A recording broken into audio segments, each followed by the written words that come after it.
This all started about 2 months ago when we got an email from Sue and Andy. Said they'd like to come back to come to Salem. And I understood that Andy, who is a descendant of W.H. Mullins, his great grandson, and you'll hear a lot more about tonight's performance. They said they'd never been to Salem before. They knew a lot about the family, knew a lot about the company that was popular here in Salem.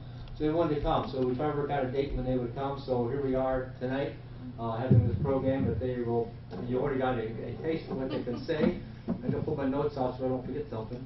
Make it real quick here, though. Let's also thank Bill Schilling, who's helped us with the arrangements and the sound system. And tomorrow, if you haven't already in the paper, they will be performing at the Memorial Building for the anniversary of the 90th anniversary of the Memorial Building, which WH again had a big part in doing that. So he's got a busy weekend. He's already been here a couple of days, and he's been running ragged. Ginger's been with her, so you don't know how much non-stop. Non-stop, right? But she went away today, so now they're resting. Get a chance to take a breath. Right. We came direct from Worcester, Worcester, Wisconsin? No, Worcester, Ohio. Worcester, Ohio. They were up in Michigan for a concert, then came through Worcester, and then on down into Salem. So now they're heading back tomorrow to Lexington area where they live. And just to let you know that our museum will close for the last Sunday of the season tomorrow. So if you haven't been to our museum and seen the exhibits that we have all over this building and over the other building, you can stop here tomorrow and see those. Refreshments, there'll be a few refreshments there when we have our intermission time. And Sue's going to say a few words, I think, of a little bit what's on the screen here. This is going to be all of herself. Well, I'm sort of the genealogy buff of the family, and so I started looking up some of Andy's relatives, and we actually didn't know too much about William Mullins because he died in 1932, and that's before Andy was around, and we lived out in California, or he was born in Pasadena. And so he really didn't know too much about what happened here in Salem. His mom was born here, but that's about the extent of it. So we have had so much fun putting this all together. And what you're seeing on the screen, I'm just letting it roll. And some of it might be boring, and some of it might be fairly interesting, and you might know all of it, or you might know very little of it. But these are all kind of products that were built or made by Mullins. And anyway, just have fun looking at that, and we're going to do some music, and we would like you to sing along. You say something. He's not quite ready. Well, a lot of what I do is basically a rip-off from Pete Seeger. So it's a lot of sing-along stuff. So if you feel so inclined, even if you don't know the words, by the time you get into the song, give it a try. It will be welcomed. Also, Pete Seeger did say on the 4th page of his How to Sing Harmony on a Folk Song, all you got to do is make sure you don't sing the same note as the person sitting next to you. Okay? And if you're too far off, then we just call it jazz, and we keep on going. Well, there have been a lot of changes in the last 100 years or so here at Mullins. And so where do you begin? So tonight we're going to start with the song, is Somewhere to Begin. It's by a good friend of ours who recently passed away himself up in the Seattle Northwest area, T.R. Ritchie. The song is Somewhere to Begin. People say to me, you gotta be crazy, how can you sing at times like these? Don't you read the news? Don't you know the score? How can you sing when so many others grieve? People say to me, what kind of fool believes that a song will make a difference in the end? By way of a reply, I say a fool such as I, who sees a song as somewhere to begin. somewhere to begin. A song is somewhere to begin. Search for something worth believing in. The search for something worth believing in. If changes are to come, there are things that must be done. And if changes are to come, there are things that must be done. And a song is somewhere to begin. People say to me, you gotta be crazy. Oh yeah. How can you dream at times like these?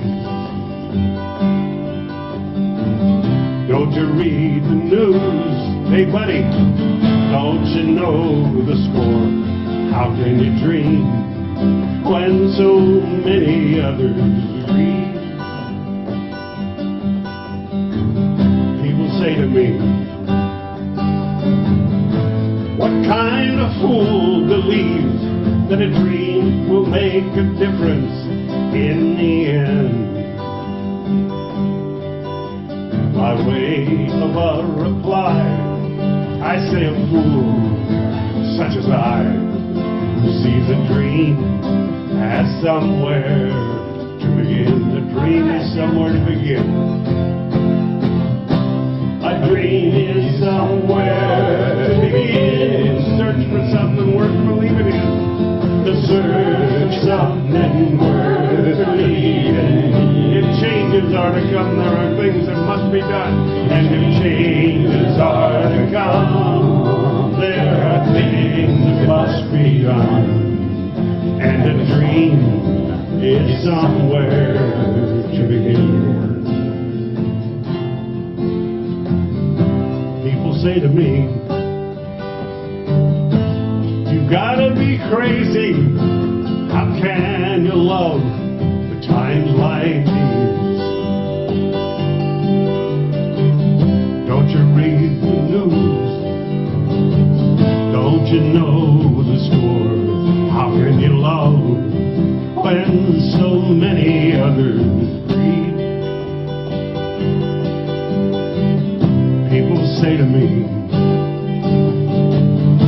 what kind of fool believes that love will make a difference in the end? By way of a reply, I say a fool such as I, who sees love as somewhere, and a song as somewhere, and a dream as somewhere to begin. Let us begin.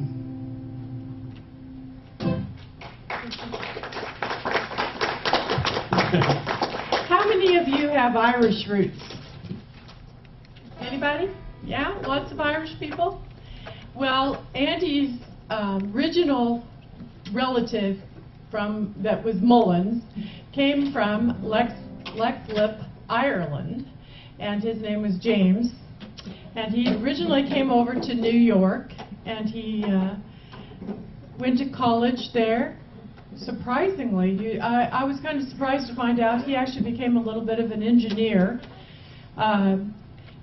He came before the Civil War, married a gal by the name of Hannah E. White, who became Hannah E. Mullins. And how many of you know of the Hannah E. Mullins School of Nursing here? Yeah, tell us where it is, would you? Yeah, we tried to find it today. It used to be. I don't know if it's still in the high school or not.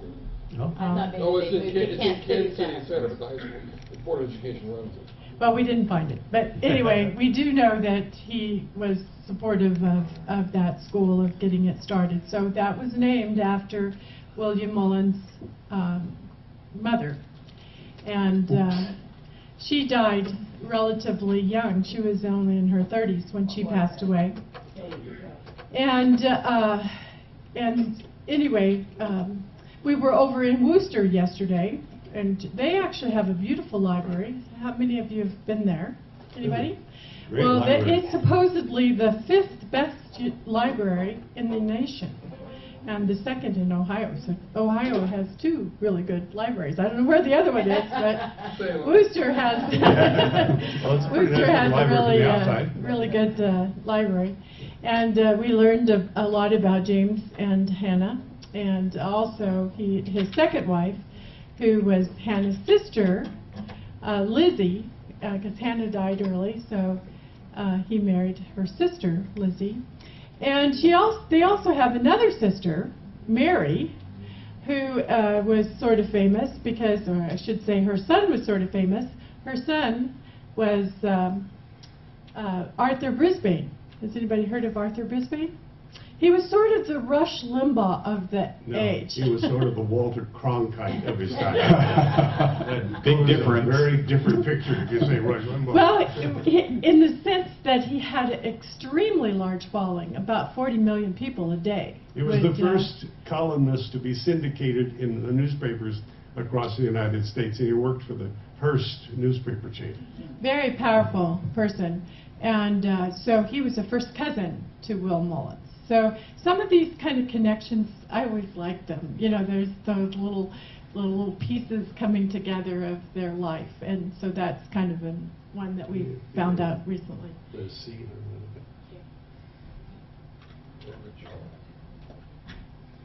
This next song is a sing-along as well. And in doing this research, you know how, I need the holder. The history is always written by the winners, right? So if you do some research and you want to find out about Will Mullins or any of the people, it's written by people that generally liked them and it's going to say favorable things. Yeah, it's sort of hard to find the truth, though, sometimes. Yeah, it's like I've been studying storytelling lately, and trying to retell family history is very problematic because what's true? Your memory is only your memory, and so there's quite often very little connection between what you remember and what really happened. I found that out with my 2 older sisters, retelling the same event that happened in 1955. I said, were we in the same room? So this song, and we finally, you know, Will Mullins was a man of his time, and by anything I can see written, he was an honorable guy. He did good work in the world.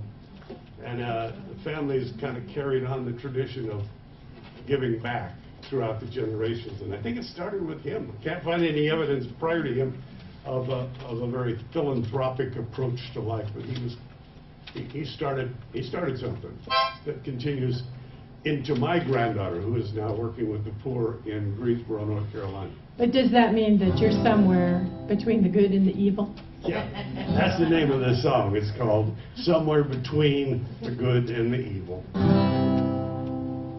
On Monday I think I'm a sinner. On Tuesday I think I'm a saint. On Wednesday I don't know what I am, but I know that a saint I hate. Somewhere between the good and the evil, somewhere between the right and the wrong, somewhere between the kind and the mean, somewhere between is where I belong. Wait for me. On Monday I'd steal from a baby. On Tuesday I'd give you my shirt. On Wednesday I'd lie on my couch and moan, 'cause my conscience is doing me dirt. Here we go. Somewhere between the good and the evil, somewhere between the right and the wrong, somewhere between the kind and the mean, somewhere between is where I belong. Usually about this point in this song, I say, if you can't relate to the first 2 verses, you're not obliged to sing anymore. You can stop. That's okay. If you identify it at all, you gotta keep singing, all right? On Monday, I rile at my kinfolk. On Tuesday, I'm gentle and good. Oh, yeah.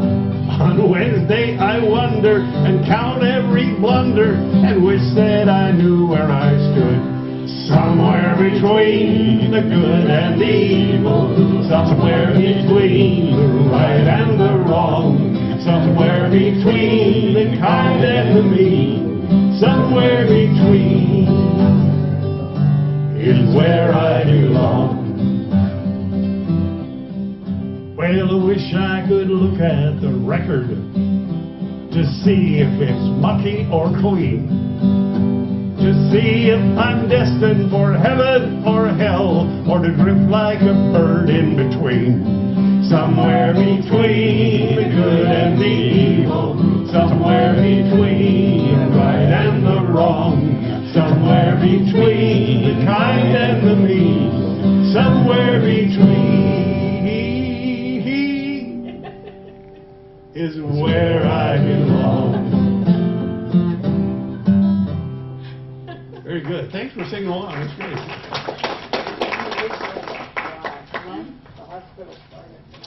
Well, James became he wasn't exactly a coal miner, but he actually was an engineer at a coal mine and would be a supervisor of coal mine.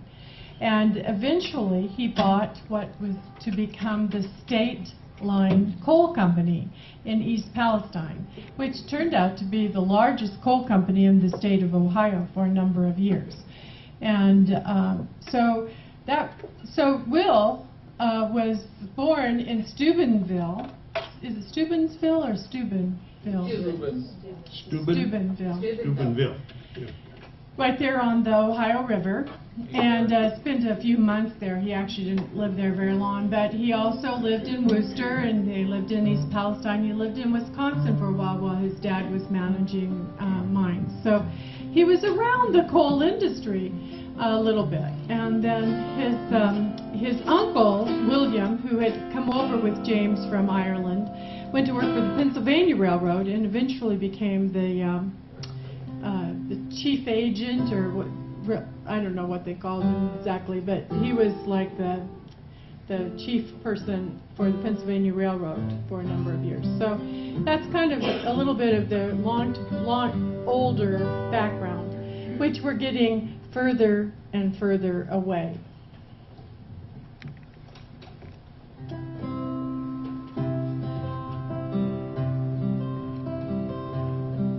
I can see the place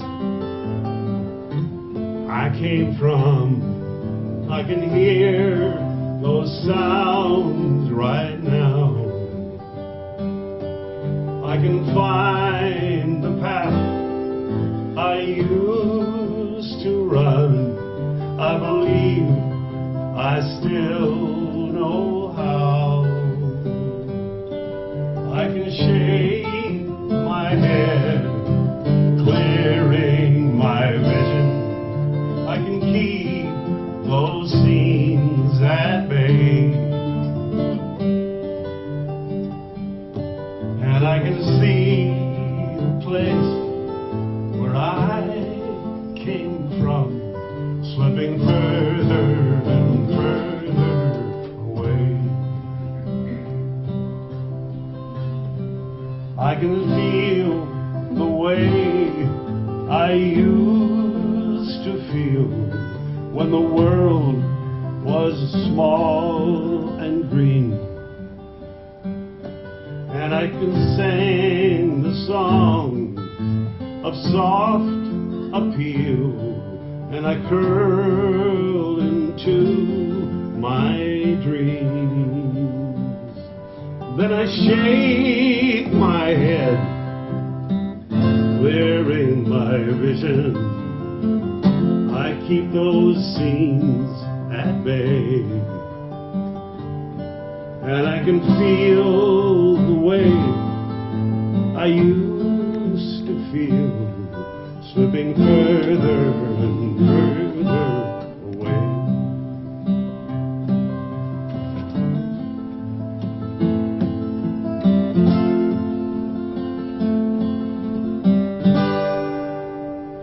Time keeps moving faster and faster. I'm not losing track.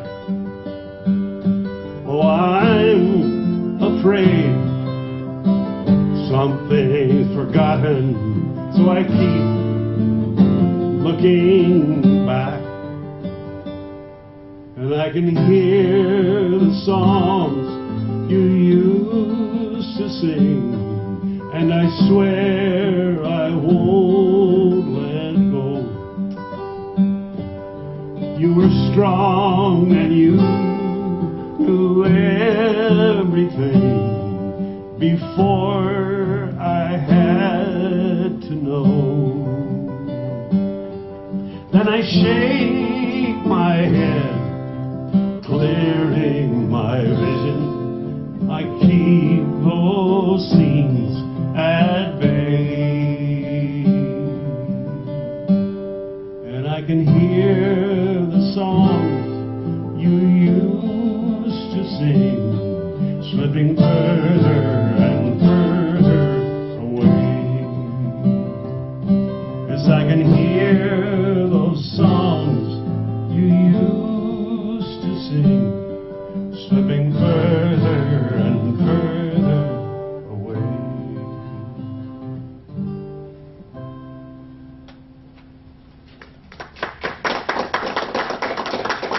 You wanted to remind me about the camera at about a half an hour. Are we in that far? That's what that clock on the wall is. I think we have probably about 5 more telling me. minutes because we started a little bit Okay. late. We are trying to record this and we're paying attention to the time. Thank you. Oh, Well, we really have enjoyed visiting the Salem and the Historical Society and going through and looking at some of these old things and learning about them. Andy's going to tell you a little bit of the story now about a couple of things that we inherited from William Mullins, at least from his wife, Rose. We're not sure he ever owned them, but they were in California when she passed away. So you want to tell them the clock story? The written history of the family is significantly different in places than the oral history. And in the oral history, the men did not fare too well in the retelling of the family history, as told by the women. But when I never met my great-grandmother except twice. I met her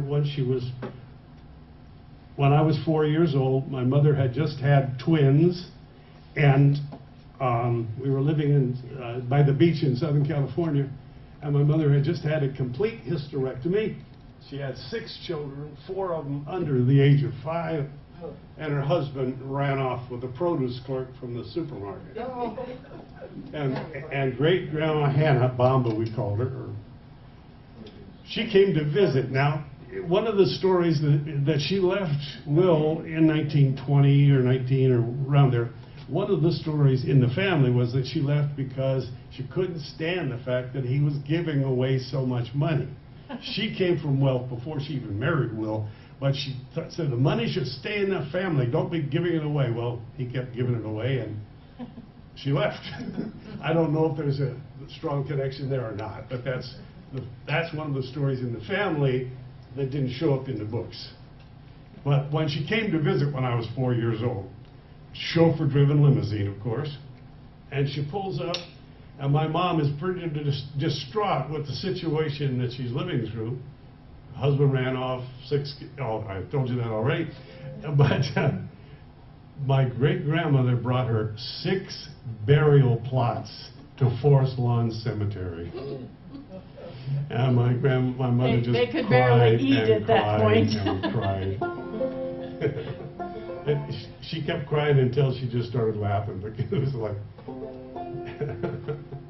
Well, I wanted you to tell the story about the clock. Yeah, the clocks. We had, when my great-grandmother died, we inherited a Steinway, upright Steinway piano made in 1906, a really nice piano, and a grandfather clock, and a small Seth Thomas, I always called it the birdhouse clock. It looked like a birdhouse made out of rosewood. Lovely little clock. I inherited all 3 of those, and my son now has, I passed it on, my son has the grandfather clock, but what warms my heart is my 8-year-old, she was 8 years old at the time, granddaughter, she's a twin. She got an electronic keyboard, you know, like the little kids Fisher-Price they play with, and she just played with it all the time. So I don't play the piano, but I have this piano, kept good care of it over the years. I paid and had it shipped to North Carolina. So I gave an 8-year-old a very antique, valuable, upright Steinway piano. And she's now 12 years old, and she's played it virtually every day since she's got it. It just feels so good to have it being played and respected. And the little rosewood clock was always sitting on top of that piano through all my childhood. I remember from the time I was 7 years old, this clock always sat, and I gave that clock to her twin sister. So now the clock, the little clock is sitting on the piano the way it has for most of the last 100 years. They're both together. I like that. So we're going to do grandfather's clock. You all remember this from grade school. I don't think they teach it in grade school anymore, so let's keep singing it. My grandfather's clock was too large for the shelf, so it stood 90 years on the floor. It was taller by half than the old man himself, so it weighed not a penny weight more. It was bought on the morn of the day that he was born. It was always his treasure and pride. But it stopped short, never to go again when the old man died. 90 years without slumbering. Tick-tock, tick-tock is the life seconds numbering. Tick-tock, tick-tock, it stopped short, never to go again when the old man died. It rang while watching its pendulum swing to and fro. Many years he had spent while a boy.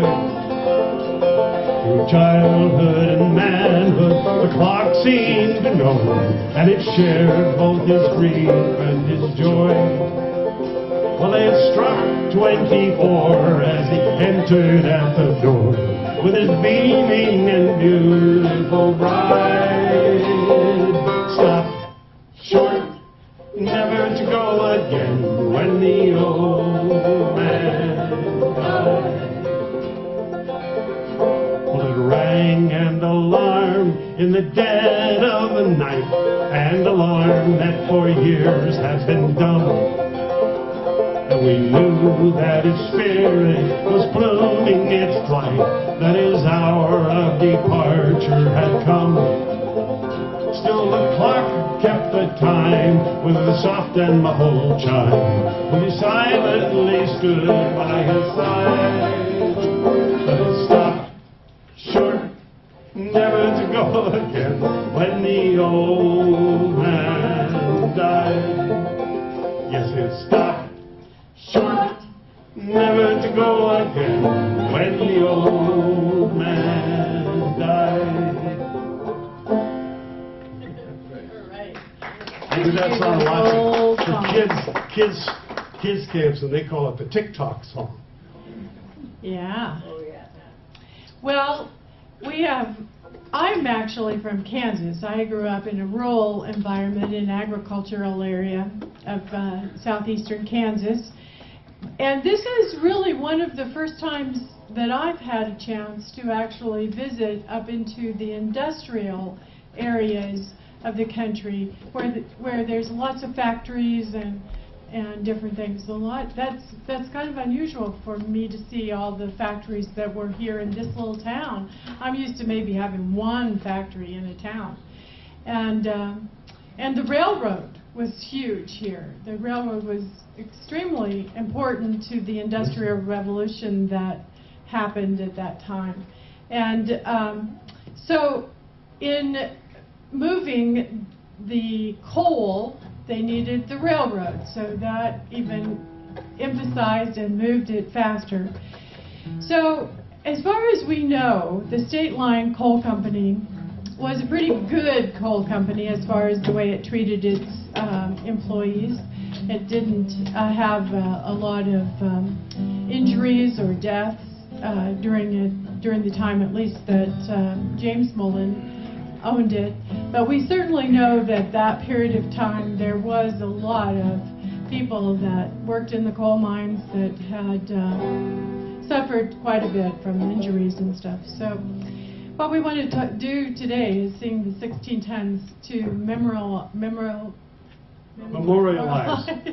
That'd be the right word, wouldn't it? And I hope that's the right word. Anyway, whatever the word. We'll sing 16 tons. So sing along on this one, okay? Some people say a man made out of mud, a poor man made of muscle and blood, skin and bone, a mind that's weak and a back that's strong. He rode 16 tons, what he did, another day older and deeper in debt. St. Peter, don't you call me 'cause I can't go. I owe my soul to the company store. I was born one morning when the sun didn't shine. Picked up a shovel and I walked to the mine. I loaded 16 tons, a number 9 coal. The strong boss said, well, bless my soul. We load 16 tons, what do you get? Another day older and deeper in debt. St. Peter, don't you call me 'cause I can't go. I owe my soul to the company store.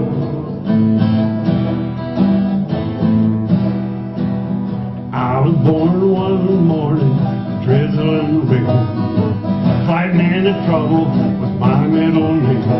I was raised in the canebrake by an old mama lion, a high-toned woman maybe walked the line. He loaded 16 tons, and what do you get? Another day older and deeper in debt. St. Peter, don't you call me 'cause I can't go. I owe my soul to the company store. St. Peter, don't you call me 'cause I can't go. I owe my soul to the company store.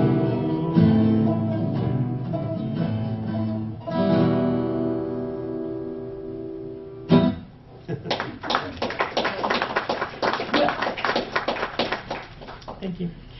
Will Mullins actually worked in Pennsylvania, just outside of Pittsburgh, where he lived with his uncle at the time, who also was working for Pennsylvania Railroad. But he was a clerk there, and he got his big break. There was a locomotive that got wrecked, and somehow or other they decided to sell it for scrap or sell it. And so he bid on it and got this old locomotive. And as the story goes, he parted it out and made about $1,000.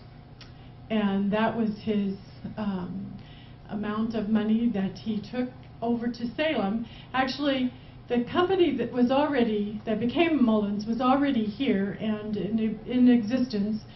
The first name on it, I think, was Kittredge and Company or something. Kittredge and something. But then one of his cousins, Thomas Bidwell, had come into purchase of that business, and so he was able to go ahead and buy the Thomas cousin, or actually his partner, out. So he was able to buy into the business with that $1,000, and that's what started what became eventually Mullins Manufacturing. But at the time it was Bidwell and Mullins. So I need a deed. We don't know much about, I need the holder too. We don't know much about the romantic life of Rose and Will Mullins. So this part we're just totally making it up. So that it's kind of a romantic story. But we have. Oh, yeah, we're doing. My mother left here when she was about 3 years old and moved to Pasadena. So my grandmother moved to Pasadena, or great-grandmother, and my grandmother did. And my mother was born here, and then 3 years later, they all moved to Pasadena except Will. I think he went out to visit, but he didn't stay. He came back expecting, I guess, them coming back at some point, and effectively, other than to come and visit, they never did. And well, my mother had a very interesting career. She was born into wealth, obviously, but in her lifetime, she owned a nightclub in the San Fernando Valley in Los Angeles. She ended up marrying 4 times. One thing we learned in our family is we have no prescription on how to build and maintain a marriage. But she had a career as a big band singer, once between the ages of 17 and 20, and she married and has 6 children. She ended up being went to work at Caltech in Los Angeles, ended up being a public relations director for Caltech, and then she opened up the PBS television station in Los Angeles. She was the first person to work for them. She hired everybody to staff that station. And then she ended her career by being a vice president of a college in Los Angeles. All the while she had 6 children. So, and she was an executive producer on a number of NBC national science programs. So she won a few awards. And you know, this was in a day and age when women with 6 children did not work outside the home for the most part. So she was pretty unusual. Real good example for the following generations. This is my favorite song. We have to sing it. Oh, the night was clear, and the stars were shining, and the moon came up, so quiet in the sky, and the people gathered round, and the band was a-tuning. I can hear them now, playing Coming Through the Ride. You were dressed in blue, and you looked so lovely, just a gentle flower of a small town girl. You took my hand, and we stepped to the music with a single smile. You became my world, and we danced all night to the fiddle and the banjo, their drifting tunes seemed to fill the air. So long ago, but I still remember when we fell in love at Roseville Fair.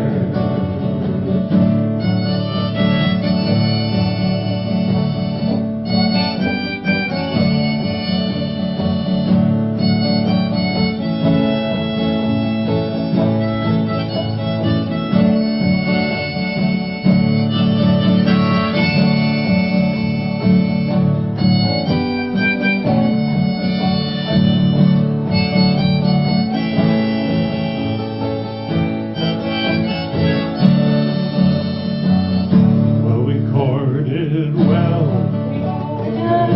and we courted dearly, and we'd rock for hours in that front porch chair.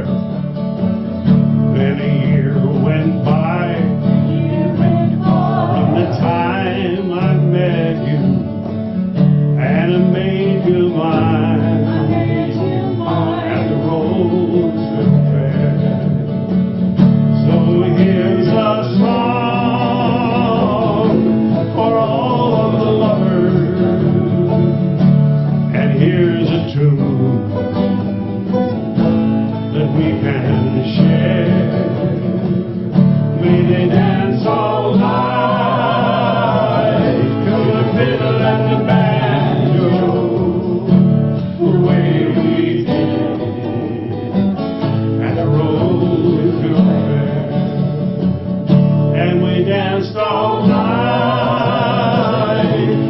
fiddle and the banjo, they're drifting tunes.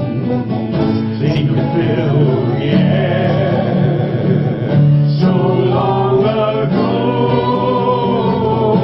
but I still remember when we fell in love at the Rosedale Fair. When we fell in love at Rosedale Fair.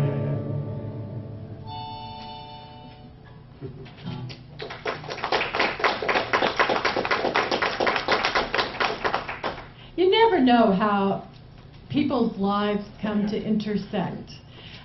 Will married a gal by the name of Rose Heilman, who was a high society girl from Evansville. Her father. Her father was William Heilman, who was also a very large, very wealthy industrialist down in the Evansville area. Heilman Manufacturing made a lot of similar kind of products, actually heavier machinery even than Will eventually made. But somehow or other, how does it happen that somebody in Salem meets somebody from Evansville, Indiana? It's kind of an odd thing. But we don't know how that transpired or how they came to find each other. But we do know that he very likely might have come here, William might have come here looking for a dimming pump, or maybe William might have gone down to Evansville and sold some architectural ornaments. What was That's that? a harmonica holder. Oh, okay. Okay. Anyway, we don't know exactly how they met, but they eventually did meet, and they had a very high society wedding in Evansville. And it wasn't long before Daddy kind of helped out William here in town by bringing $50,000 of greenbacks in a carpet bag on the train from Evansville to Salem. And that $50,000 was used to buy out Bakewell, and then it became the Mullins Company, W.H. Mullins Company. Give me the harmonica. It's that black one. Well, Hannah moved to Southern California along with her mom and my grandmother and my mother. My mother had one older brother, Robert.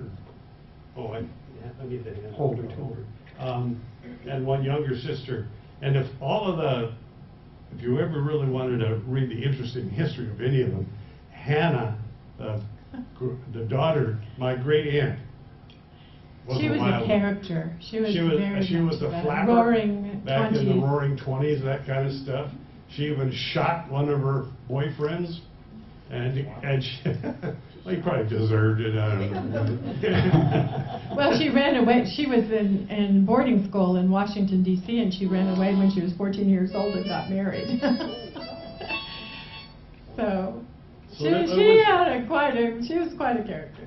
Kind of a happy-go-lucky time in Hollywood with,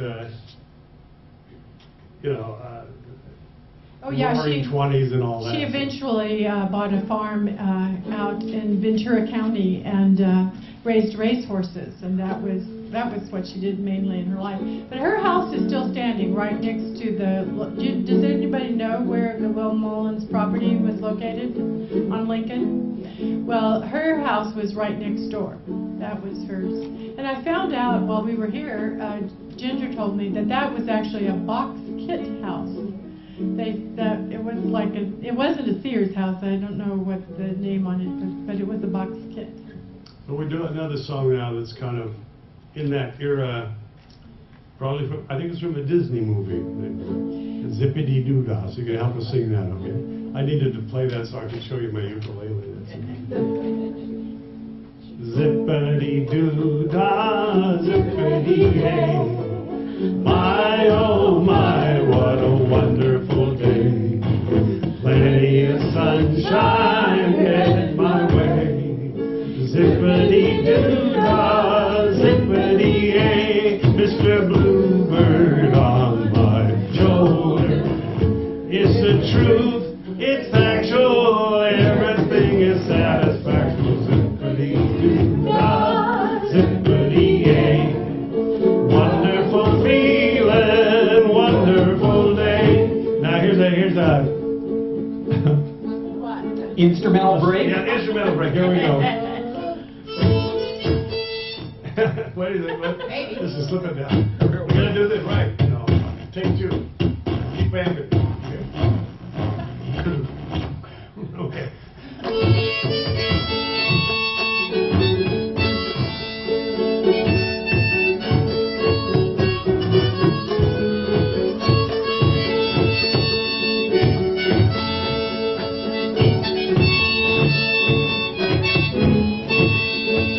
Hey, Mr. Bluebird on my shoulder.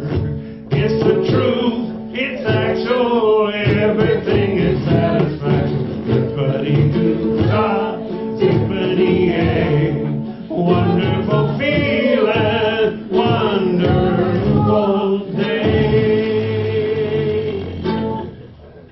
Thank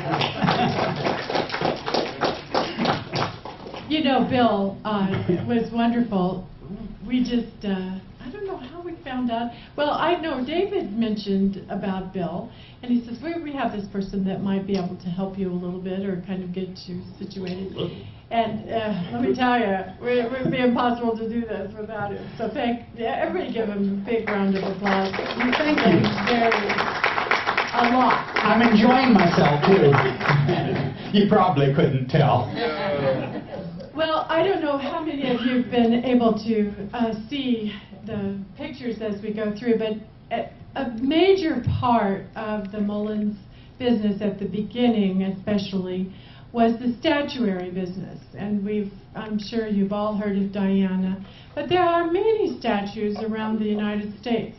And we have been having just a heyday trying to locate them and find them. We were able to go to Evansville, and they have a historical society there that also has a lot of information about the Heilman family and the Heilman manufacturing. And one of the statues that is in Evansville is the Vulcan, the statue of Vulcan. And it's in this list. As you come through, you'll probably see it.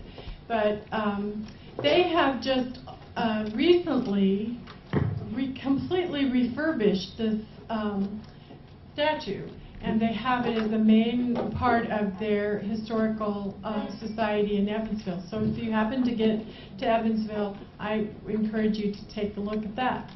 The other one that is Diana, which is obviously one of the most important ones that Mullins made. Has been recently refurbished as well and covered with gold and all kinds. They've just done a tremendous job fixing it up, and it's now in the Philadelphia Art Museum. So we haven't had a chance to get there yet, but we're looking forward to the day. How are we doing for time? We're doing fine. Okay, so these statues were called the spirit of liberty, or the spirit of freedom, or the spirit of liberty, or progress, or, you know, they had that kind of connotation. I'm not sure where that all came from, but there was kind of a Spiritism movement back in the late 1800s, and maybe that's where it came from. But today we're going to honor all that statuary spirit with a song by Bill Staines called The Spirit Song. I don't know if you've heard it or not, but it's pretty easy to catch up with it. And Bill has performed at the Historical Society before. And he's a great guy. It gives me a headache watching him, though, because he plays the guitar left-handed. How do you do that? That can't be done. And he's left-handed. I'm left-handed. There stands a misty mountain in a soft and gentle rain. Against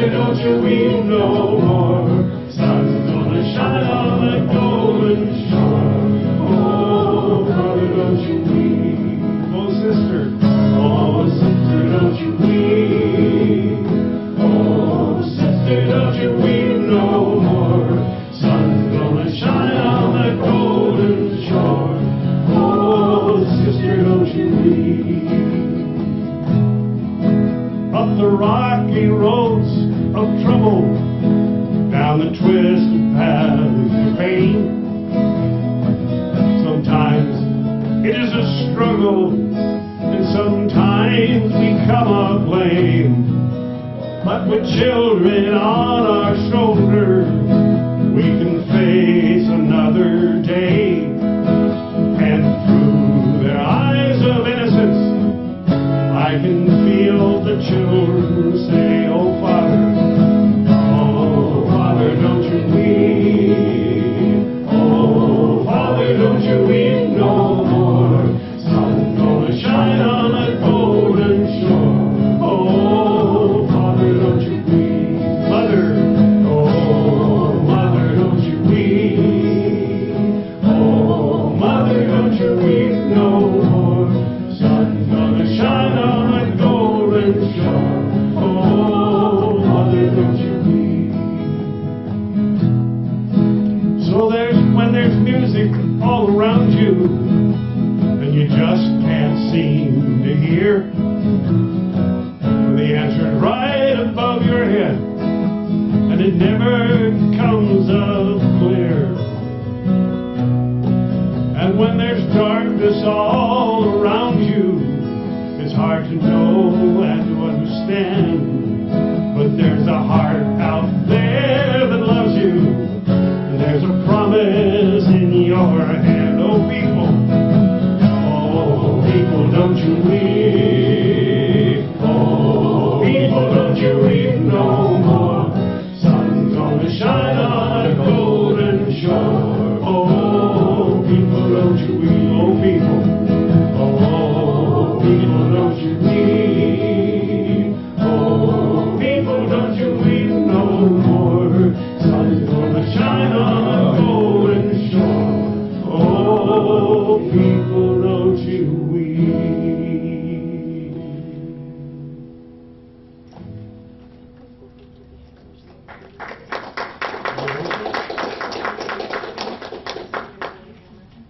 We're running just a little short on time, so we're going to skip a couple, and we're going to go to the Hammer song. And the point that I wanted to make about this is that this whole democratic experiment that we've been going through has been an interesting 100 or 200 years. And what happened with Will Mullins is that the panic of 1893 happened just right after he bought this company. And here he is, 8,000 businesses failed, 400 banks failed, but for whatever reason, I think it had a lot to do with how hard the men were working, and they had a good idea, and they stuck to it. And despite the trials and tribulations that were going on with the greenback dollars and, you know, Reconstruction and all of that, Mullins kept the people working, and they did quite well.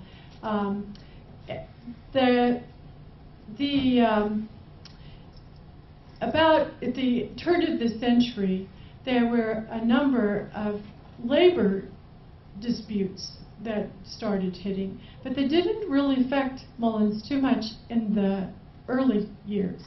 We found out, thanks to the Historical Society, they have a really good newspaper clipping file kind of on the labor disputes that happened in 1921. But at the beginning in 1893, when things were kind of going bad in the economy, Mullins kept going. And we would have done the side-by-side song, but we're going to skip that for the time. But let's sing If I Had a Hammer. That's a good old Pete Seeger song that will give you a little bit of the flavor of our life.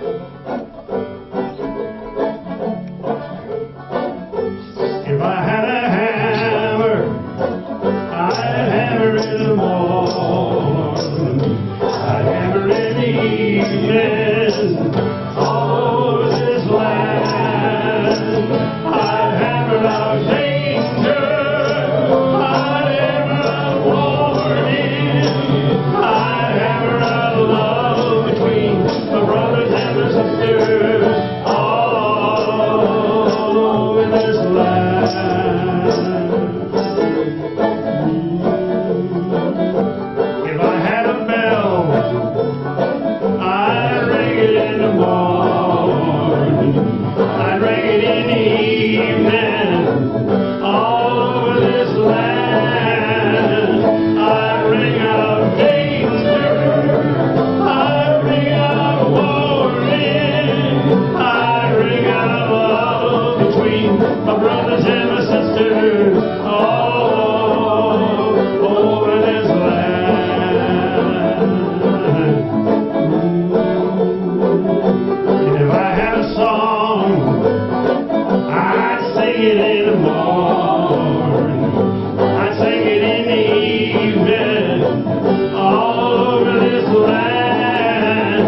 between my brothers and my sisters all over this land. It's the hammer of justice, it's the bell of freedom, it's the song of love between my brothers and my sisters all over this land, all over this land, all over this land.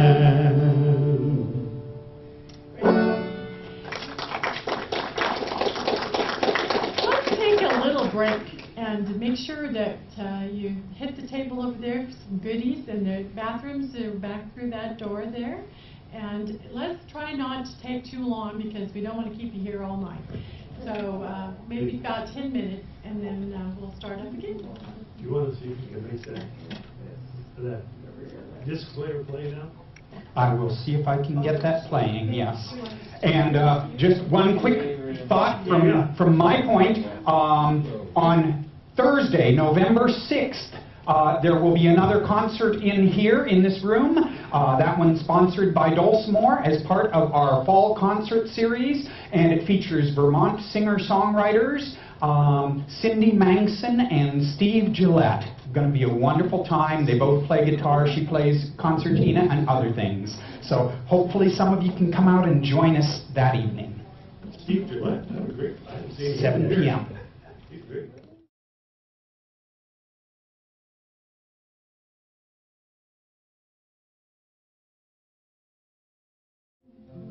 The Mullins Company made lots of different things besides the statuary. They actually, have you seen those big elephant signs? I don't have a picture of one of them yet in my thing, but you know those big elephant signs? Those were all done by hand. They were hand lettered. I was hoping that we would have one here in the Historical Society. So somebody, you got to find one and donate it to them. But those were done here at Mullins.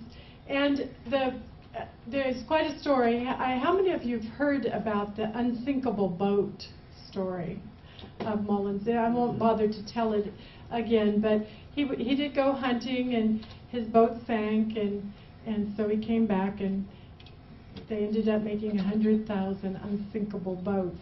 And Andy's got a great song for a hunter. Well, first, interesting that synchronicity that can happen at times. Wilma, when I was in 8th grade, you had to take a U.S. history course on the Constitution, and then you could go into high school. And in my 8th grade U.S. history book, there was a picture of Edison and Firestone and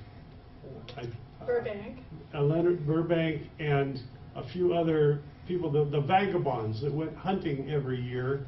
And we kind of figured out what they did was they went hunting to promote Ford cars. The Ford was one of them. How many of you know about the vagabonds? Write yourself a note. Look at the vagabonds. The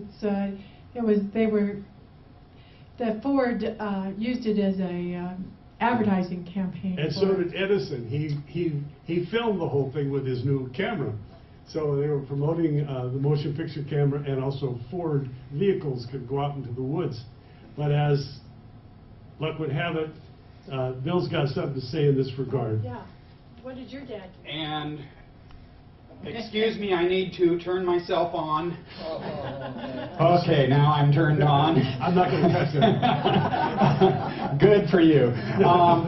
The thing that I found interesting was that my grandfather was an inventor here in Salem, Lewis F. Schilling, and out at the what used to be the State Highway Patrol on 45 South, the big building that's now probably apartments for Kent State, which is right next to it there, was where he had his factory, and he made Schilling campers. Oh, wow. And the Schilling camper was designed to attach to the running board of the car. Wouldn't be a whole lot of market for it these days. But when you got to your campsite, and this was something that was used by several of the people in the Vagabonds as they made their tours, when you got to your campsite, you opened up this package and pulled out the springs from the running board and anchored them at the other end of the tent that erected around those springs. Later on, he designed one that could be set up separately from the vehicle, so you could drive away and come back to it. But the original definitely used the running board as the anchor point for the springs. And so the vagabonds used them. So it's likely that my great-grandfather used one of his great-grandfather's tents. To go hunting. Just grandfather in my case. Oh, grandfather. And this is, Okay, you're not as old as I am. I we played you some of the songs from the era. Now we're going to sing you a song from today. This is written by one of our friends from the Pacific Northwest, the Koskins, and it's just silly. So, you know, a lot of people think I'm born and raised in the West Coast, lived in Los Angeles, and a couple of years in Honolulu or Hawaii, and then moved to Seattle. So I'm a city kid, right? And they think that we don't do manly things like going hunting. Well, yes, we do. And this is a song about hunting the duck. And you can sing along with this one as well, okay? And are we an F, just to make sure? Like F? Okay. F, yeah. Okay. This crab city life isn't right for a man. We're born to live free and to kill what we can. So it's off to the country where the air is fresh and clear, with a carton of ciggies and 12 dozen beer. Here's your part. So blow the horn loudly and rev up the truck. We're off to the nuts to murder the duck. Well, we climb in the truck about 6:45 and proceed to take up for the long, weary drive. When we get to the cabin, we're all brightly lit. Can't remember who drove and can't tell what we drove here. Blow the horn loudly and rev up the truck. We're off to the nuts to murder the duck. Well, it's up with the dawn. Though the coffee's no good, then it's down to the lake, through the goose-spangled wood. When we get to the blind, we're as happy as boys, till we find out that Harry forgot the decoys. So let's blow the horn loudly and rev up the truck. We're off to the nuts to murder the duck. Well, we crouch without moving from sunrise till 3, except every 5 minutes we stand up and pee. And last there's a duck, and we fill it with lead. Can't figure who shot it, but the partner's sure dead. So it's blow your horn loudly and rev up the truck. We're off to the nuts to murder the duck. Whack, whack. Then it's back to the cabin for whiskey and steak, and we talk about women until nearly till break. No one believes what the other guys say, but we've got to talk dirty to prove we're not gay. So blow your horn loudly and rev up the truck. We're off to the nuts to murder the duck. Well, the next day the ducks have gone elsewhere in flocks. We have to shoot tree trunks and beer cans and rocks. And Tom dropped his gun when he fell in the lake, and Bill shot a full can of beer by mistake. So let's blow your horn loudly and rev up the truck. We're off to the nuts to murder the duck. Then it's back to the city, refreshed by our sport, burning gas by the gallons and beer by the quart. Yeah, we'll have to draw straws to see who has the luck to pick 2 pounds of shot out of 3 pounds of duck. So let's blow the horn loudly and rev up the truck. We're off to the nuts to murder the duck. One more time. So it would blow the horn loudly and rev up the truck. We're off to the nuts to murder the duck. See, we hunt too. Okay, we're going to skip in the Mary Oldsmobile. We played that during the break. But one of the things that definitely happened in that period of time was that they, after the World War I, the world changed, and it changed drastically. And one of the biggest things that came along to change it was the automobile. And suddenly people could travel, and one of the things we found out with this vagabonding group that Will Mullins went out with was that that was also the time when they were coming up with the thought of having public ownership of lands like Yosemite. And they had, Ford would take this entourage of 50 vehicles and people and all kinds of things into Pennsylvania and go camping. And theirs was not exactly what I would call camping, but luxury camping. But that was, no, yeah, we're skipping that. Okay. That one. Mhm. Okay. But If you like it. one of the things that happened in the life of our family was that William Mullins had given his daughter's husband, Robert Modisette, a job at the company, and the company reorganized in 1919, and the name became the Mullins Body Corporation. Well, to reflect the fact that they were now making car bodies, so the only thing that didn't seem to get along very well, so Robert Modisette eventually took his family and moved out to California as well. But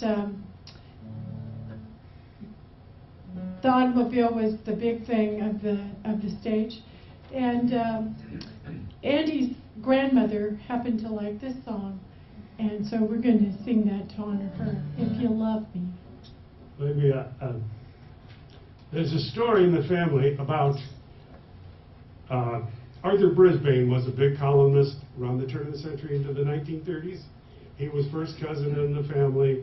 He was a very good friend of my grandmother's. At the time, they developed the Rose Bowl game, the football The Rose game. Parade already was going The on. Rose Parade but- already existed. But the planning committee to develop a Rose Bowl game consisted of Arthur Brisbane. My grandmother was one of them, my grandmother, and her husband, James Modisette, Robert Modisette. And they were on the committee to develop the game. Well, it all happened. Arthur Brisbane had a falling out with Randolph Hearst, so he quit working for Hearst. And in the early 30s, Orson Welles' movie, All the President's, or All the King's Men, his best work, really one of the finest motion pictures ever made. My grandmother's nickname was Rosebud, and my grandmother denied this all her life, that she had anything to do with the naming of the Rose Parade or the Rose Bowl or anything. But the really interesting coincidental thing, and I believe it is a coincidence, was the very last word in the movie was Rosebud. It's like, whoa. I don't know. My grandmother always denied there was any connection, but Arthur Brisbane falling out, the movie was written about Randolph Hearst. I don't know. And actually, there was a lot of connections with Hollywood too. Andy's mother had made a lot of not movies but television programs, and actually Andy had worked in television. Yeah, I'll tell you about that. Anyway, this was my grandmother really liked this song, and my mother. This was my mother's favorite song that I would do, and it does require some participation as well. So here we go. If you love me, if you love me, plant a rose for me. And if you think you love me for a long, long time, plant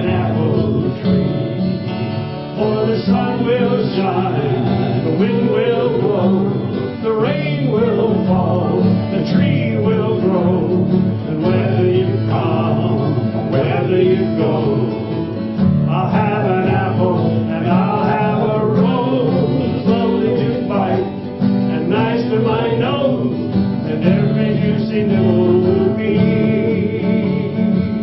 a sweet reminder of the time you loved me and planted a rose for me and an apple tree. It's a pretty short song, so we usually do it twice. You ready? If you love me, if you love me, plant a rose for me. And if you think you love me for a long, long time, plant an apple tree. For the sun will shine, the wind will blow, the rain will fall, and the tree will grow. And whether you come or whether you go, I'll have an apple and I'll have a rose, lovely to bite and nice to my nose, and every juicy nibble will be a sweet reminder of the time you loved me and planted a rose for me. Big finish, here we go. And an apple tree. That's one of my favorite songs, too. It just happens to mention the word rose in it. Coincidence. Well, William Mullins had a lot of friends, a lot of very high, powerful friends. He did a lot of traveling, and he went far and wide, including Mexico, and the stuff was sold in many nations around the world. And one of his friends at one point in time, business associates, was Ford, Henry Ford. And I think Henry Ford had a pretty big impact ultimately on Mullins from what we have been studying. I stopped at the Henry Ford Museum. We stopped there before we came to Salem. And I went to the library there and found some materials about them. And one of the things that they had was one of the invoices from 1921 for 100,000 fenders, and I shouldn't say 100,000, $100,000 worth of fenders and what other fenders and bumpers. Fenders and bumpers. Not rubber baby rugby bumpers, regular bumpers. And but when McKinley was shot, the train that took the body of McKinley stopped here in Salem to pick up William Mullins. One of the stories that is kind of interesting is the story of Andy's mom going for dinner in the White House when Herbert Hoover was president. You want to tell that? Yeah. When my mother was about 12, she might 11 or 12, her grandfather, Will Mullins, she was going to a private school in Connecticut. Mullins was invited to the White House, at Hoover's White House, for dinner, so he brought his granddaughter with him. And as they're driving in through the grounds, outside the White House is an encampment of World War I veterans. They were deemed the Bonus Army and the Hooverville that formed outside the White House was not very widely known in the papers around the country at that point. Locally they knew about it, but my mother, 12 years old, she didn't know anything about it. So when she got in there sitting next to the President of the United States at 12 years old, and being rather precocious, she said, "Why are all those people camped out outside the White House, out on the grounds?" And Hoover patted her on the head and said, "Don't you worry your pretty little head about them, they'll be gone soon." And as near as I can figure, that was like in January, February 1932. Mullins died in March of 1932. And in July of 1932, Hoover ordered General Douglas MacArthur, who was a lieutenant colonel at that time. Is that wrong? Oh, You shook your head. I thought maybe I got the facts wrong. Oh, MacArthur was in charge of routing these World War I veterans off the grounds outside the White House. And under his command was Dwight David Eisenhower and George Patton. And they did exactly that. At bayonet point, they ran them across the river, burned down all the tents, and chased them out of town.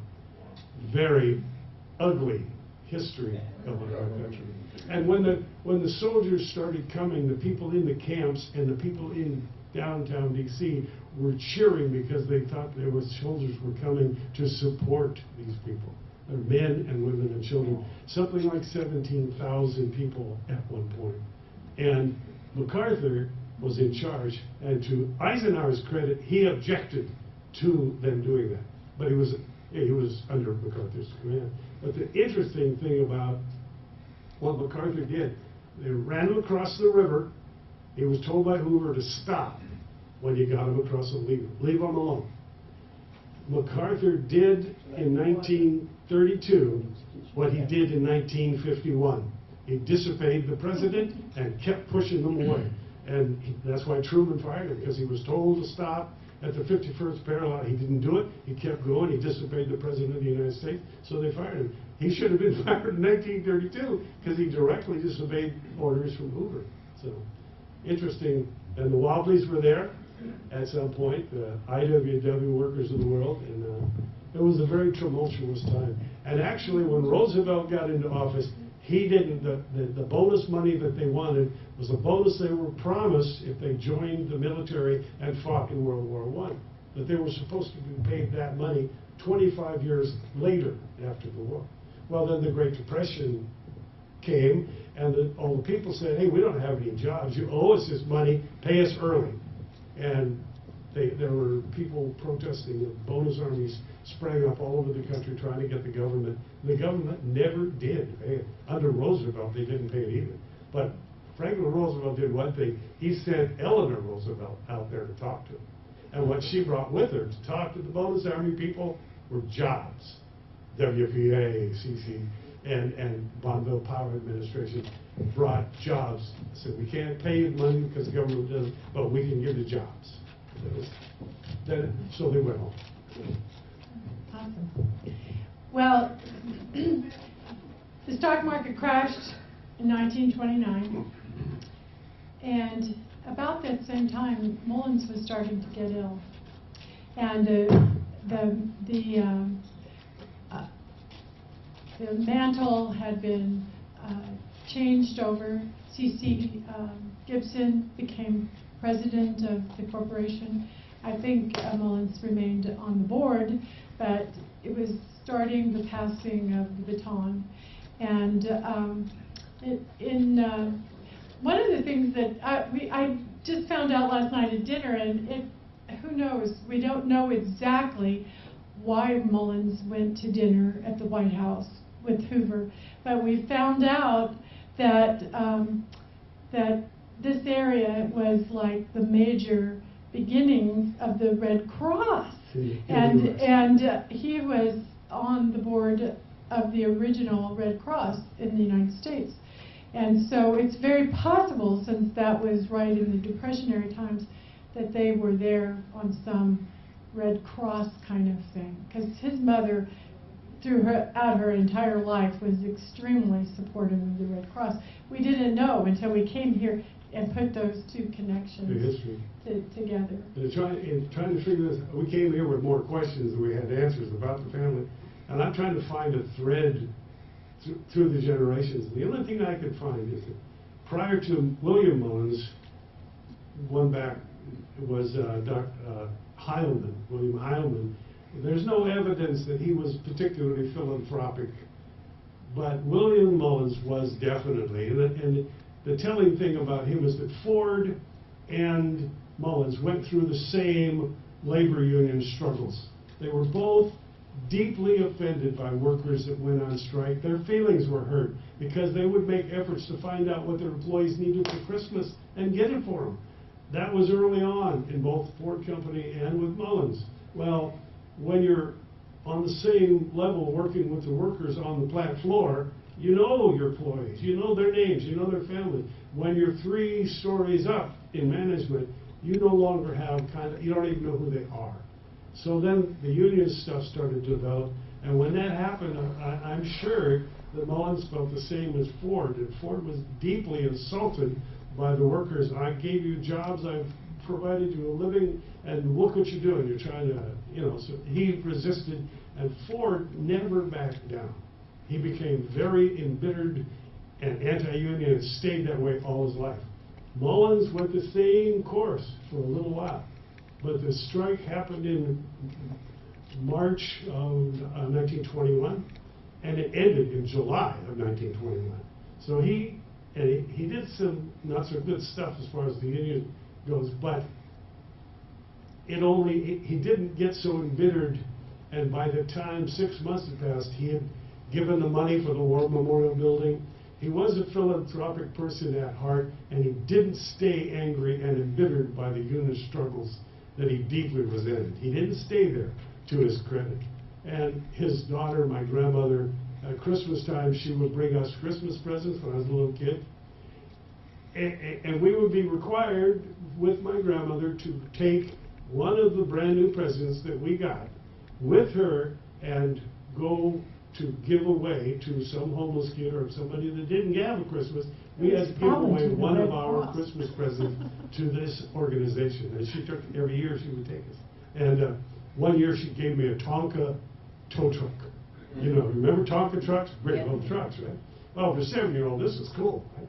So I played with it all year, and she forgot when I turned 8, that Christmas, she gave me another Tonka tow truck. I said, cool. I'll switch them. I'll keep the brand new one and give the old one. It's all beat up to the kid. I didn't get away with it. She caught me. But that philanthropic thread seems to be consistent all the way down to my granddaughter, who is working in schools for the poor people in North Carolina. There is that philanthropic, maybe it's a stretch on my part, but I like to think it's true, and I'm proud of it. Well, that even comes down to my husband's generation, too. In 2000, I met him, and I invited him over for Thanksgiving dinner, and he said, I'm sorry, I'm not going to be able to come. I fast on Thanksgiving, and I go and help feed the homeless people that don't have anything. And I go, whoa, this is too cool to be true. So that was my first date with him, was going out in the streets to feed the homeless. Anyway, let's sing a song here. I think it's in your book. I'm going to sit right down and write myself a letter. 1927. It's been a hit 4 times over the years. I'm gonna sit right down and write myself a letter and make believe it came from you. The jug probably threw him off. I'm gonna write words so sweet, they're gonna knock me off of my feet. A lot of kisses at the bottom, yeah. I'll be glad I got it.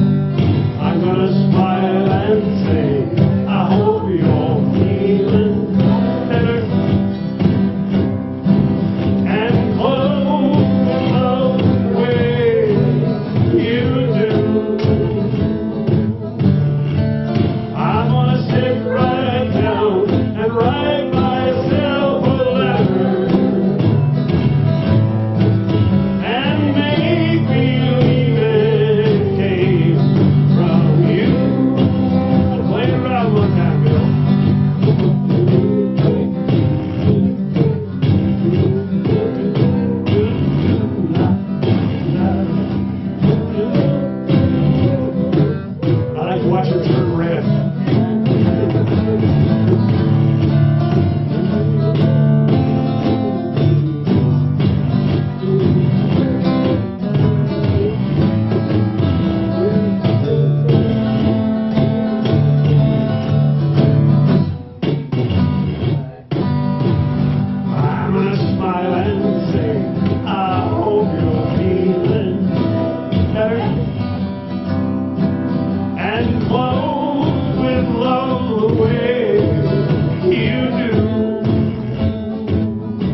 the Nick song isn't really he kind of jumped ahead and told the story that goes with this Nick song, but one of the things that did happen for Will Mullins is that his wife was in California, and he is here in Salem, and he's ill, and he's dying, and he's alone. And I was really, really impressed to hear that evidently the people in Salem found this out. And so they've probably published something in the newspaper or whatever that he was ill and that he was alone. And so the band came over. He had given the uniforms to the band, and so the whole band came over and performed in his front yard. And then who was it? The ball team came over. And he had given the ball uniforms, and they came over and sang a song or did something for him. And the whole town kind of like pitched in and came around and helped him through that very difficult time. So anyway, no, I want to sing this. I know he told the story, but let's do that. Hallelujah, I'm above. We got to sing our good. I know. Like I said, this we kind of got this turned around, but this is an Never old happened to me before. union kind of song. So let's remember that. I do a lot of labor union songs like the Wobblies songs, and this is one was the Wobblies theme song. And in the papers back when the Wobblies were active, there were a lot of newspapers were owned by the companies, and so the odds were stacked against them. And there was an article in one of the New York papers criticizing the workers that were on strike, the Wobblies, industrial workers of the world. They got their name because a lot of them that they were trying to unionize were Chinese, and they would unionize any worker, which really, so you had industry that had no unions. They did what they wanted to do. Robber barons just ran wild, and all of a sudden you got a group coming in and saying, we're going to unionize not just these guys, we're going to unionize everybody. And in order to survive, they were pretty tough because the company thugs would beat them up. They were all, the police departments, Salem was unique in that regard. The police protected the strikers to a large degree. We didn't know It that was until very we read the interesting. papers.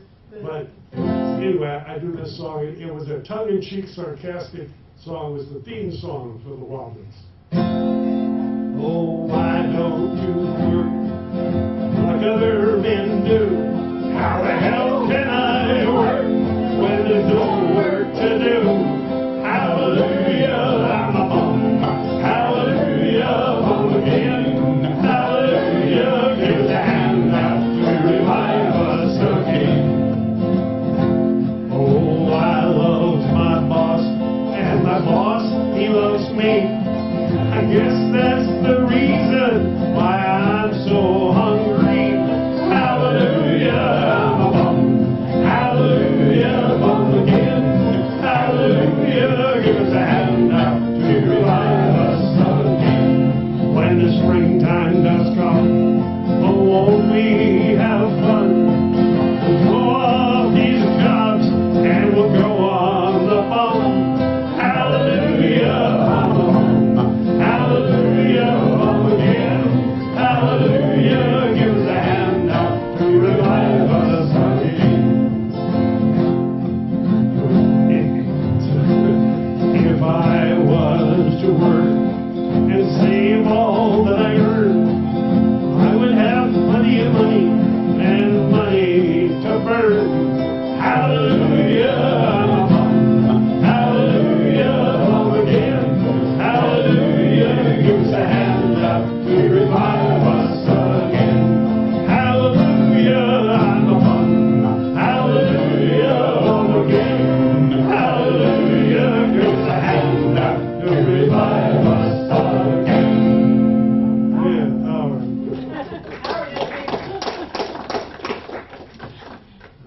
Okay, we're just going.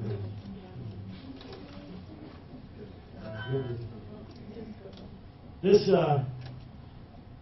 I used to do, and still do on occasion, a lot of songs by John Denver.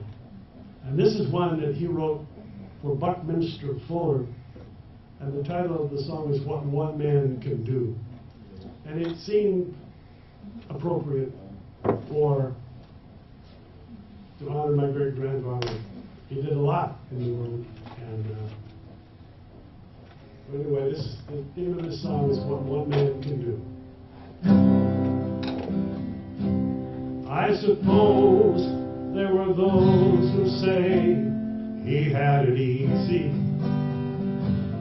had it made, in fact, before he'd even begun. But they don't know the things I know. I was always with him. It may sound strange, we were more than friends. Well, it's hard to tell the truth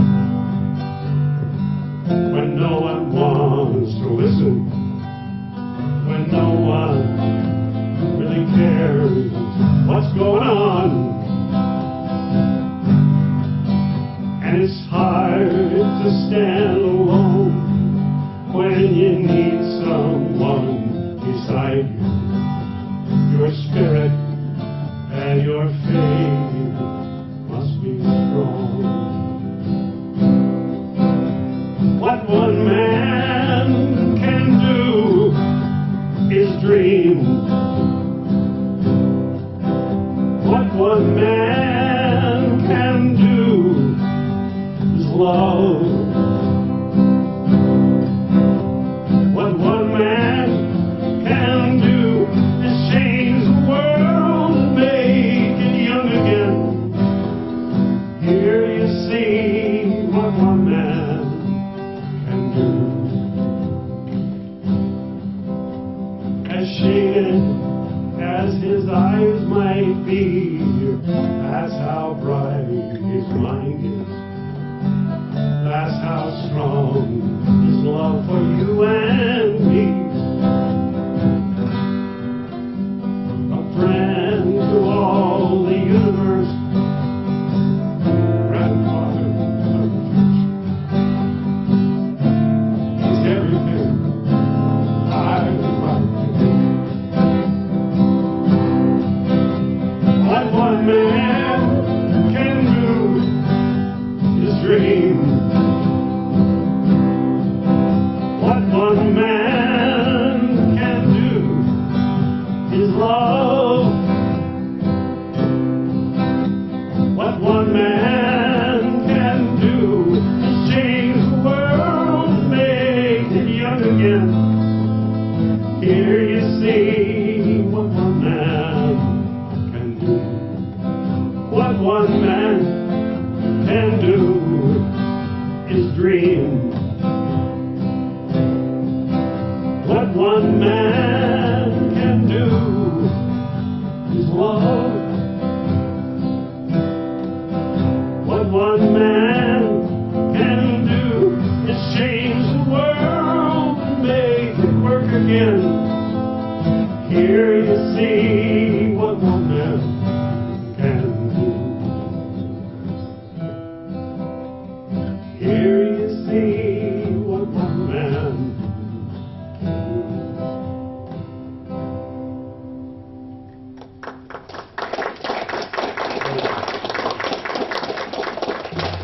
Well, it was the depth of the Depression in 1932 when he died, and it didn't get better overnight, for sure.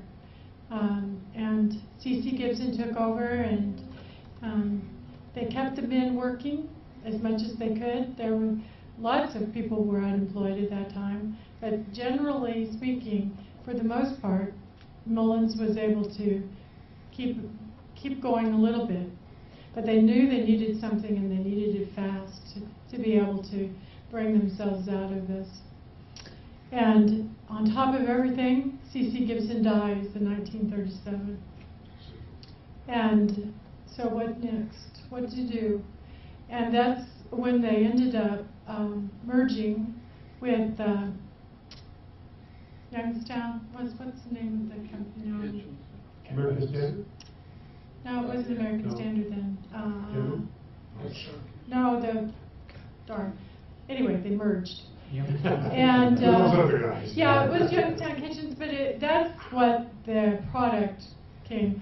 There was another name for that company. I'm losing it tonight. But they needed to have somebody that was strong like Mullins, and they did. They did come up with a really good management team. And one of the things that I've really been amazed at, one of the big things through this has been the inventiveness. It seems like that was a big part of their whole society in those days. Edison, when we were at the Ford Museum, he came up with a new invention every 10 days, and that was a small invention, but a big invention every 3 months. Every 3 months. Every 3 months he would have to come up with a big invention. That was his goal as a person. That was a challenge to those people. And Will Mullins had the same challenge here. You know, he invented a certain kind of boat. They also, you know, they would keep inventing different things, and through the years, one that I didn't really mention tonight that much because we kind of skipped over the war part, but Andy's grandfather, Robert Modisette, invented a drone airplane at the end of World War I, which never really went into production because it was after the end of the war. It was kind of coming up at the end of the war, so they didn't use it. But there was a lot of inventors going on. So, but here they were at a kind of a stage because people weren't buying boats anymore. Even cars weren't selling because people didn't have money to buy them. So what product were they going to come up with? And that's when they discovered kitchens, and they went and started with the whole Youngstown Kitchens. And I assume that you know a little bit about that. But anyway, that was the product that took them into the next phase, and actually turned into a much bigger company than anything that Will Mullins did. And now we are at the end of our 5 generations since he passed. I put some of the pictures up. I don't know if you saw them as we were playing through, but I put some family pictures in there. Some of them are Andy's direct brothers and sisters, and nieces and nephews, and our grandchildren are in those pictures and whatnot. But those are the people, or those are the family that have come after Mullins, and it's all just a big circle game. One thing I want to make sure I take the time to thank the Historical Society and the town of Salem for hosting us to be here. It's something I've been wanting to do for the longest time, and hopefully we'll be back again. If we can put together another tour, we'll drive around a little bit. And I want to thank Bill. You don't know, I hope you appreciate the treasure you have in this guy. He'll do a little bit of everything for everybody.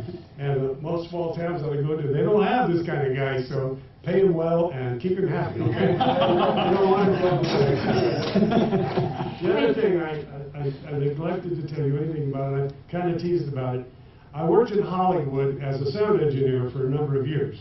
Now, you may not remember much of what I did. There's 3 things that you might remember me for.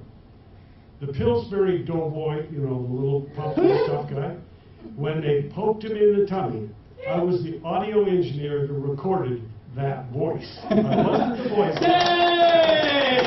Oh, this is going to come. And the other one was the Tiny Bowl commercial with the guy sailing around in the little boat in the toilet tank. I did audio on that commercial too. And you didn't know you were hobnobbing with the rich and famous. Oh, wow. But the most noted thing that makes me a semi-celebrity in Kentucky is I worked for 2 years on the Hee Haw show. I did Hee Haw for 2 years. Well, you also did 6 Olympics. Yeah, after working in Hollywood, I worked for ABC News for a couple of years. Then I quit and went freelance, and from then on, for about 25 years, I did broadcast television sports all over the world as a contractor. So I worked for all the networks, and I did the Olympics 6 times. The last one I did was in Salt Lake City. So I've had and all the while, when I wasn't on the road doing television, I was playing music in a band called Tickle Tune Typhoon.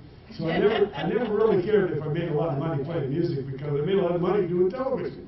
So I've had it's been a great journey. It's been just a lot of fun. And I feel, in spite of my affliction and physical problems I've had over the years, man, it's been a wonderful ride. So this song is kind of about that. It's called All My Life's a Circle. And with this song, we'll say goodnight. Are we in D? I thought you said we were going to do it in D. Don't correct me in front of the audience. It's just that I don't have C on this harp, so... Well, that's excuse for everything. Sounds much better when we're in the same key. Yeah. That's pretty slick when we get out of that one now. All my life's a circle, sunrise and sundown. Moon rolls through the nighttime, and the daybreak comes around. All my life's a circle, still I wonder why. Seasons fade round again, and the years keep rolling by. Seems like I've been here before, I can't remember when. I get this funny feeling we'll be together again. Those straight lines make up my life, all my roads have been. No clear-cut beginnings, and so far no dead end. Goes the top. All my life's a circle, sunrise and sundown. Moon rolls through the nighttime, moon rolls through the nighttime, till the daybreak comes around. All my life's a circle, still I wonder why. Seasons spinning round again, years keep rolling by. I've met you 1,000 times, I guess you've done the same. Then we lose each other, it's like a children's game. Maybe hide and seek. But now I find you here again. The thought comes to my mind, our love's like a circle, so let's go round one more time. Once more. All my life's a circle, sunrise and sundown.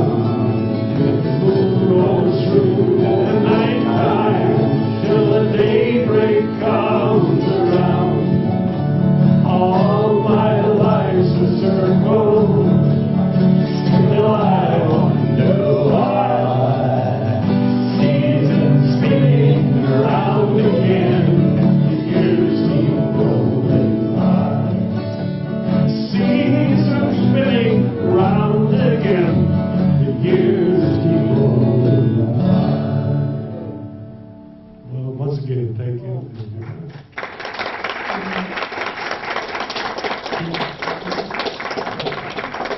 Cool again, Bill. Thanks very much for coming. Hope you enjoyed it. I know it was very entertaining, very informative. The information is shared, things we didn't know about Mullins and South too, so we've added to our collection as well. And what Bruce is recording here may be available for YouTube or for our local cable channel. But we thank him for coming also to the taping so we can hear it again. So thank you very much for coming. Thanks, if you haven't had a chance to put a couple ducks in the bowl, that would be very appreciated, I'm sure, by the Historical Society. Thank you all for coming.